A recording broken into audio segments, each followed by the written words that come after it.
think she's very dangerous players here.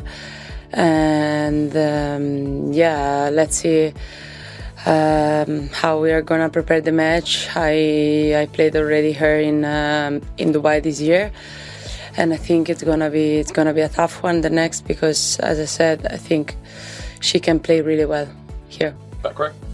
Yeah, I felt like she was serving slower and slower, and it became tougher and tougher for me to return these serves, and that was for me hard to accept. Yeah. Jasmine Paolini. She did not even try to hide it. The cameras caught her face the second the draw came out, and it was not the face of someone who was happy. It was the face of someone who wanted to ask the tennis gods one simple question. Why me? That was Jasmine Paolini's reaction the moment she found out her next opponent at Wimbledon was Alex Eala. Not fear exactly, not panic, but something close to dread, the kind of dread that only comes from already knowing exactly what you are about to walk into.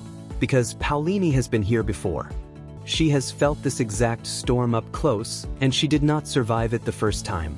Let me take you back to how we got here, because this story did not start today. It started weeks ago, on a completely different continent, in a match that most casual fans probably scrolled right past. Back in Dubai earlier this year, Paolini and Eala met in the round of 32. On paper, it looked like a routine match for the higher-ranked, more experienced Italian. Paolini was a former Wimbledon finalist, a top 15 player in the world, somebody with the kind of resume that is supposed to make matches like this comfortable. It was not comfortable. It was not even close. Eala walked onto that court and dismantled her 6-1, 7-6. And here is the part that should really worry Paolini heading into this Wimbledon rematch. The scoreline actually flattered her. On the court, in real time, Eala was the one dictating almost every rally. She was stepping inside the baseline, taking the ball early, and refusing to let Paolini find any rhythm at all. That is not the kind of loss you shake off quickly. That is the kind of loss that lives in your head. When Paolini found out months later that she would be facing that same player again, except this time on grass, a surface that suits Eala's aggressive game even more than hard courts do, you could see it all flash across her face in real time. She was not just meeting a dangerous floater in the draw. She was staring down a nightmare rematch on a surface that makes the nightmare worse. And she said as much herself, in that halting, still processing kind of voice athletes use when a reporter asks them a question they clearly have not fully made peace with yet. I think she is a very dangerous player here, Paolini admitted. Let us see how we are going to prepare for the match. I already played her this year in Dubai, and I think it is going to be a tough one, because I think she can play really well here. Notice what she did not say. She did not say Eala got lucky. She did not say she is looking forward to a rematch to set the record straight. She said dangerous. She said tough.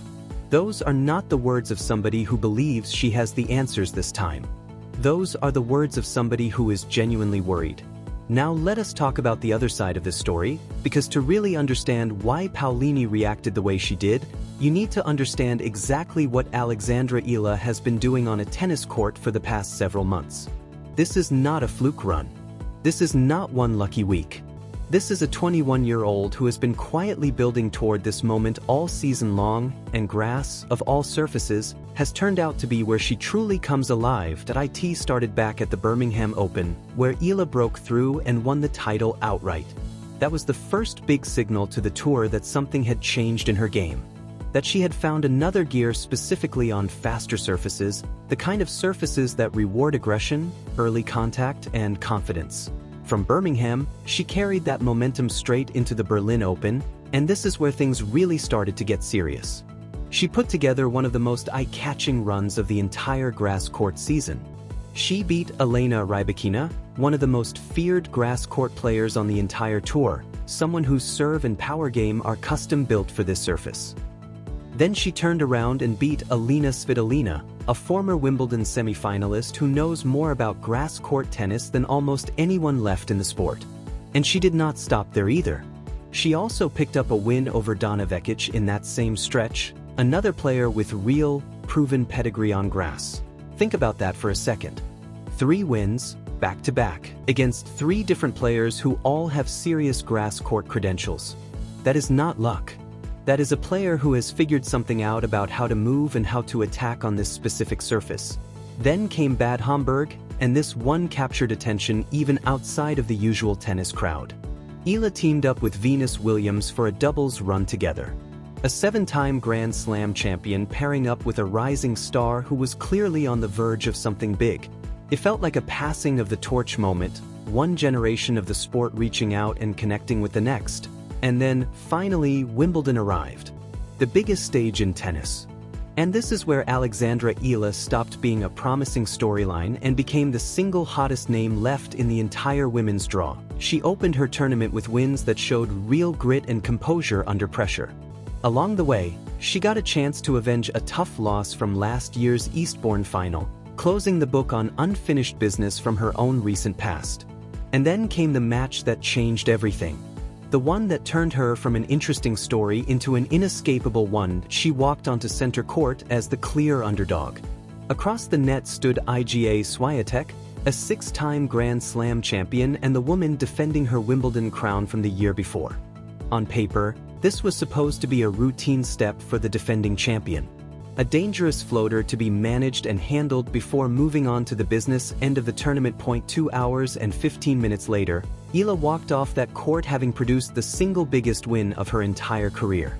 She took the match 7-6, 6-2, and that first set tiebreak was an absolute roller coaster, swinging back and forth again and again before Eala finally closed it out on her third match point. When it was finally over, she dropped to her knees in tears. She could barely get the words out when a reporter asked her what the moment meant to her. She said that for someone who grew up in the Philippines, this achievement is everything. Take a moment to actually sit with that. A 21-year-old, playing in the second week of a Grand Slam for the first time in her career, just beat a 6-time major champion and the defending Wimbledon title holder on the biggest court in the sport, in a tiebreak that could have gone either way at any moment. And she did it representing a country that does not have a long history of producing tennis stars on this stage. No wonder she could barely speak afterward. Reflecting on the match itself, Eala said it was a tough one, and that she felt like she was more brave in the important moments in the tiebreak. She pointed out that both players had chances to close out that first set earlier, but in the moments that actually mattered most, she was the one willing to go for it. That single word, brave, tells you almost everything you need to know about why she is playing the way she is playing right now. She is not surviving big moments on this stage. She is stepping into them, and now, standing between her and a maiden Grand Slam quarterfinal, is Jasmine Paolini. When Paolini looked at that draw and immediately called Eala dangerous, she was not exaggerating for the cameras. She was not being falsely humble or polite. She was speaking from lived experience. From Dubai, where she felt exactly what this version of Eala's game can do to an opponent. From watching the Berlin Open unfold, where Eala ran through players with legitimate grass court pedigree. And from watching, just like the rest of the tennis world did, as Eala took down a 6-time Grand Slam champion on center court in one of the most talked about matches of this entire tournament. This is not a rookie feeling nervous about an unfamiliar name on the draw sheet. This is a former Wimbledon finalist, someone who has already stood on this exact court in a final, admitting that the pressure in this particular matchup is not sitting on her opponent's shoulders. It is sitting squarely on hers, and that shift matters more than people might realize at first glance. For most of this tournament, the assumption has quietly been that Eala is the underdog in every single match she plays, the plucky new story capable of one big upset before eventually running into a wall. But look at what has actually happened. She has now beaten a top 10 opponent for the 5th time this season. She has taken a 2-1 head-to-head lead over Swiatek specifically, a genuinely staggering statistic for a player still building her way up the rankings. And through all of it, she has shown zero visible signs of nerves on the biggest stages tennis has to offer. That is exactly why every remaining player left in this draw, Paolini very much included, has to look at Eala's name sitting next to theirs on the bracket and feel something shift internally. The pressure calculation has changed.